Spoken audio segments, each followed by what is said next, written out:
दोस्तों मेरा नमस्कार। मैं महानंद कुमार अब आप सभी के बीच में पुनः अगला एपिसोड लेकर सुभाष बाबू के एपिसोड में आया हूँ। 8वां एपिसोड लेकर।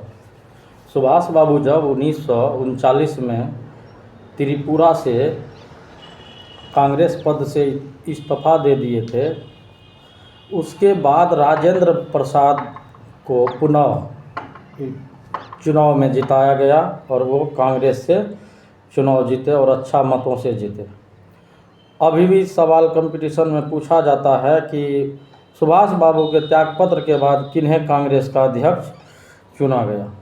तो अब आपको सुभाष बाबू की अगले कड़ी में बताना चाहूँगा कि सुभाष चंद्र बोस को लगा कि अब कांग्रेस का भी साथ हमने छोड़ ही दिया, तो क्यों न मैं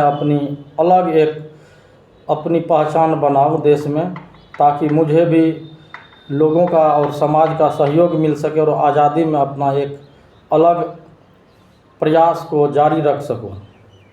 तो सुभाष चंद्र बोस उसके बाद फॉरवर्ड ब्लॉक का स्थापना करने के उपरांत उसमें फॉरवर्ड ब्लॉक में सक्रिय सदस्यों को चुनकर देश की आज़ादी में अपनी न्योछावर कर दिया और जान जीव लगा के आगे की रणनीति पर काम शुरू कर दिया।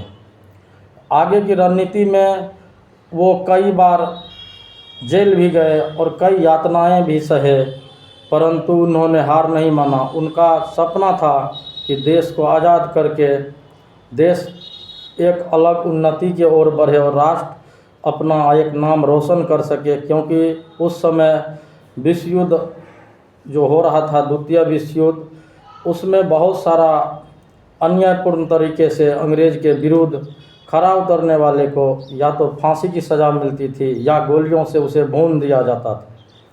तो इस महानायक को नायकों का नायक देश नायक कहा जाता है, क्योंकि इनके काम करने के तौर तरीके अन्य क्रांतिकारियों के तुलना में सबसे बेहतर रहा और उसी बेहतर काम करने के लिए उन्होंने आज़ाद हिंद फौज सरकार और आज़ाद हिंद फौज का गठन करके उनमें जो सेनाओं की भर्ती किया, उनको यह कह दिया गया था कि आपको जान गंवानी भी पड़ सकती है, तभी आप मेरे फौज में शामिल होंगे, क्योंकि उस समय इतनी क्रूरता थी अंग्रेज़ों की कि जैसे ही थोड़ा सा भी शक होता था कि यह क्रांतिकारी है, तो उन्हें कहीं भी किसी भी समय अंडर अरेस्ट करके या ऑन द काउंटर मार दी जाती थी। इसीलिए अब अगला कड़ी में मैं पुनः अगला कड़ी में बताऊंगा सुभाष चंद्र बाबू के जीवन से जुड़ी और भारतीय माता की आज़ादी के लिए जो भी कार्य किए उनको किस प्रकार वो आगे ले गए। इन्हीं शब्दों के साथ मैं अपना एपिसोड यहीं विराम देता हूं। अगला टॉपिक को लेकर मैं पुनः हाजिर होऊंगा। शुभ संध्या। जय हिंद, जय भारत। सब्सक्राइब एवं लाइक करना नहीं भूलें। धन्यवाद।